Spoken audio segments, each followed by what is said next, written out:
paralel seperti apa? Ya, paralelnya kalau udah PKPR bisa dilakukan perizinan UKL UPL-nya, andalalinnya, tanah makamnya, set plan-nya dan lain sebagainya.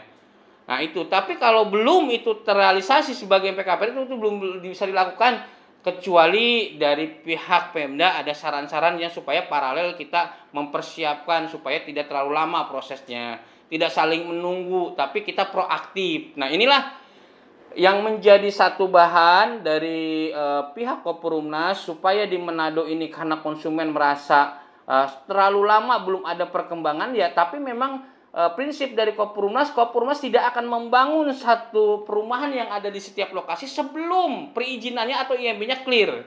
Nah, kalau IMB-nya clear juga harus ada legalitas tanah yang jelas.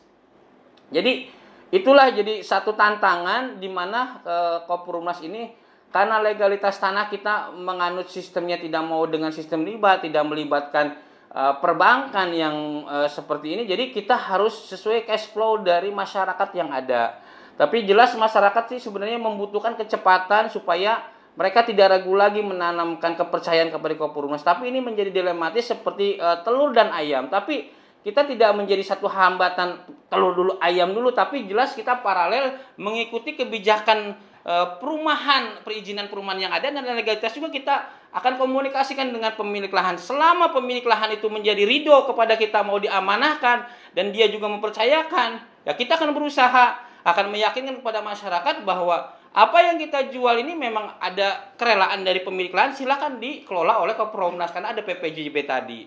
Nah, masalah perizinan, jelas perizinan juga terkait dengan kebijakan di Pemda. Di Pemda itu setiap Pemda ada ya kebijakan yang masing-masing yang berbeda-beda. Nah, inilah jadi tantangannya.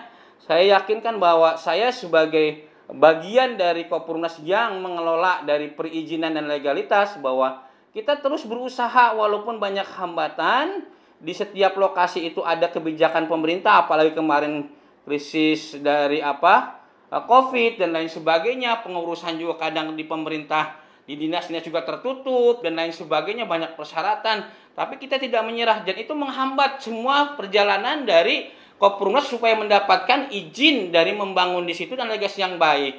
Nah, jadi mohon dengan seperti itu kami meminta kesadaran dari masyarakat bahwa kita tidak pernah diam pada dasarnya, tapi itulah waktu-waktu yang harus terbuang, yang akhirnya masyarakat memandang bahwa Kopurumnas tidak melakukan apa-apa, seolah-olah Kopurumnas hanya ingin menipu, tapi tidak menipu. Semua clear langkah-langkah yang kita lakukan. Itu aja.